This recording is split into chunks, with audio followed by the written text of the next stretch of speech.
Hi, I'm back with another YouTube video, and today is day 6 of our daily bread. And today we'll be talking about mustard went through.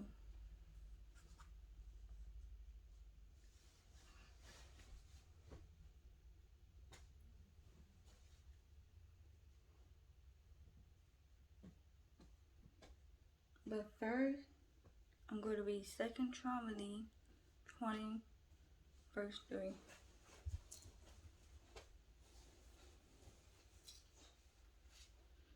Elond,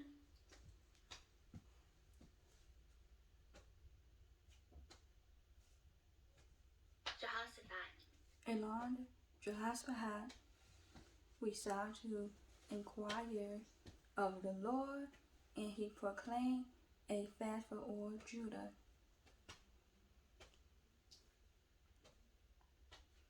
Now we're going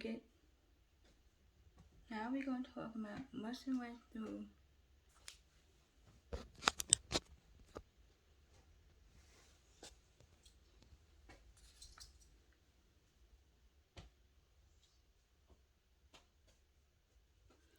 Competitive bodybuilders put themselves through a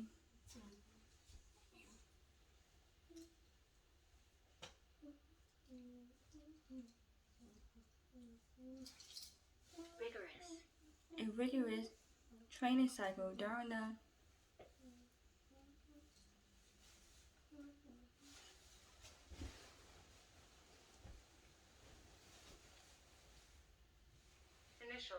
initial months.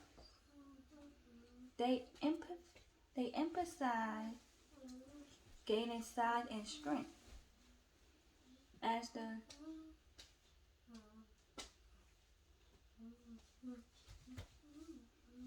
competitiveness.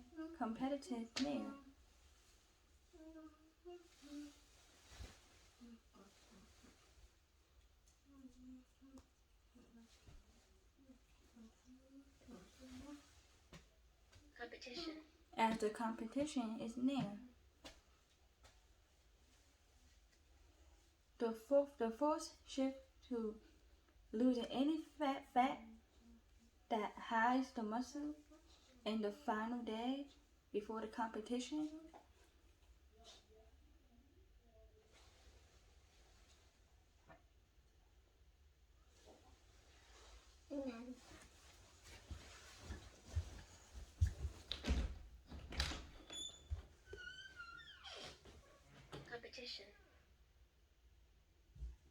They consume less water than normal, so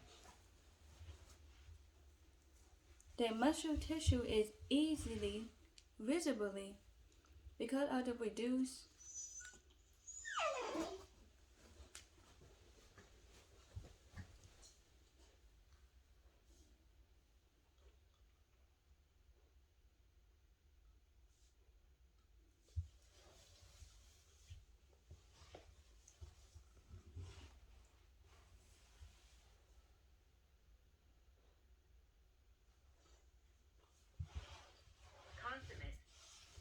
consumption.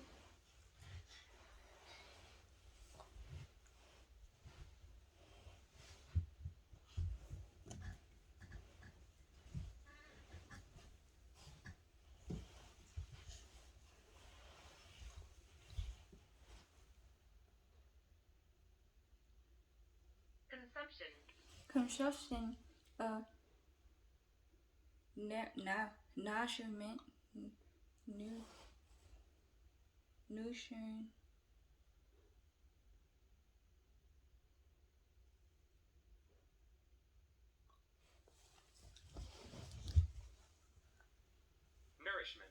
nourishment. The competitors are actually at their weakest on the day of competition, despite appearing strong. In 2 Chronicles 20, we read of the opposite reality, acknowledging weakness in order to experience God's strength. A vast army is coming against you people, told King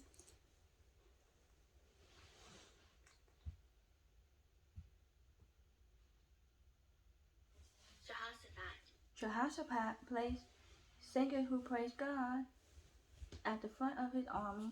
As they began to sing, he set an ambush against the men who were invading Judah, and they were defeated.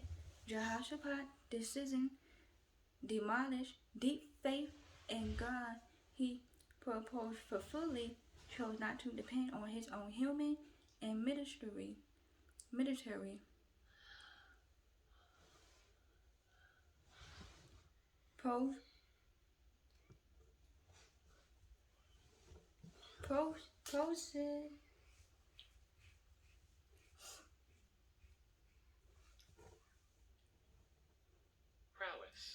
prowess, but instead to lean on God rather than trying to muscle our way through the trials we face. May we turn to Him and allow Him to be our strength.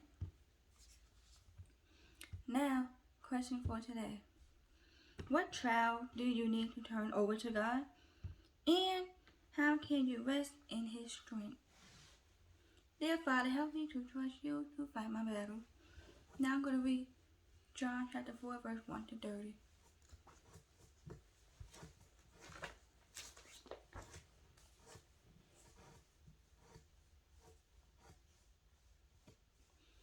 Now Jesus learned that the Pharisee had heard that he was gaining and baptizing more disciples than John, although in fact it was not Jesus who baptized but his disciple. So he left Judah and went back one more to Galilee. Now he had to go to Samaria.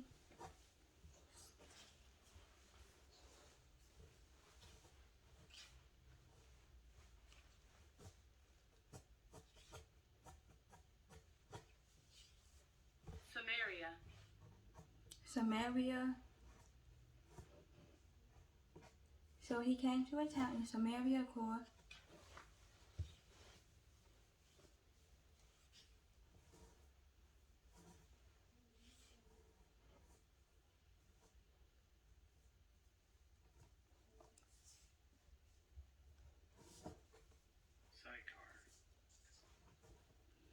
Sychar, near the plot of ground Jacob had given to his son Joseph. Jacob was there, and Jesus, tired as he was from the journey, sat down by the well. It was about noon. When a Samaritan woman came to draw water, Jesus said to her, "Will you give me a drink?" His disciple had gone into the town to buy food. The Samaritan woman said to him, "You are a Jew and I am a Samaritan woman. How can you ask me for a drink?" For Jews do not associate with Samaritans. Jesus answered her, "If you knew the gift of God and who it is that asks you for a drink, you would have asked him, and he would have given you living water." "Sir," the woman said, "you have nothing to draw with, and the well is deep. Where can you get this living water? Are you greater than our father, Jacob, who gave us the well and drank from it himself, as did also his son and his livestock?"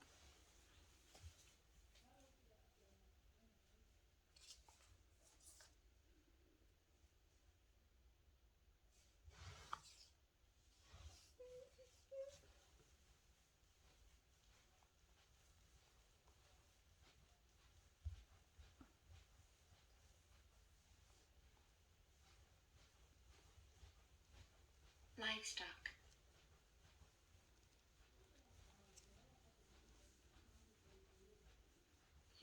Jesus answered, "Everyone who drinks this water will be thirsty again. But whoever drinks the water I give them will never thirst. Indeed, the water I give them will become in them a spring of water welling up to eternity life." The woman said to him, Sir, give me this water so that I won't get thirsty and have to keep coming here to draw water. He told her, Go, call your husband and come back. I have no husband, she replied. Jesus said to her, You are right when you say you have no husband. The fact is you have had 5 husbands, and the man you now have is not your husband. What you have just said is quite true. So the woman said, I can see that you are a prophet. Our ancestor worshiper on this mountain, but you Jews claim that the place where we must worship is in Jerusalem. Woman, Jesus replied, believe me, a time is coming when you will worship the Father neither on this mountain nor in Jerusalem. You Samaritans worship what you do not know. We worship what we do know, for salvation is from the Jews. Yet a time is coming and has now come when the true worshippers will worship the Father in the Spirit and in truth. For there are the kind of worshiper the Father seeks. God is Spirit, and His worshippers must worship in the Spirit and in truth. The woman said, I know that Messiah, called Christ, is coming. When He comes, He will explain everything to us. Then Jesus declared, I, the one speaking to you, I am here. Just then His disciples returned and were surprised to find Him talking with a woman. But no one asked, What do you want? Or why are you talking with her?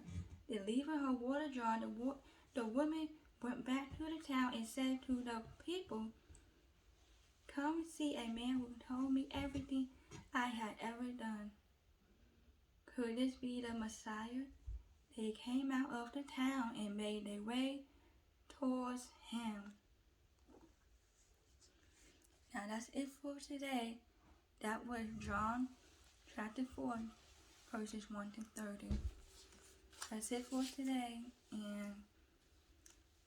And I'm going to read the question to y'all one more time.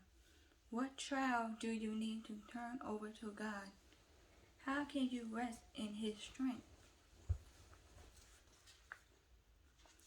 Now, tomorrow we're going to be talking about unchaining love. And that will be for day 7. So you guys have a wonderful day today, a wonderful night, and a wonderful evening and afternoon. And I will talk to you guys later. See you later, and God bless you. Bye.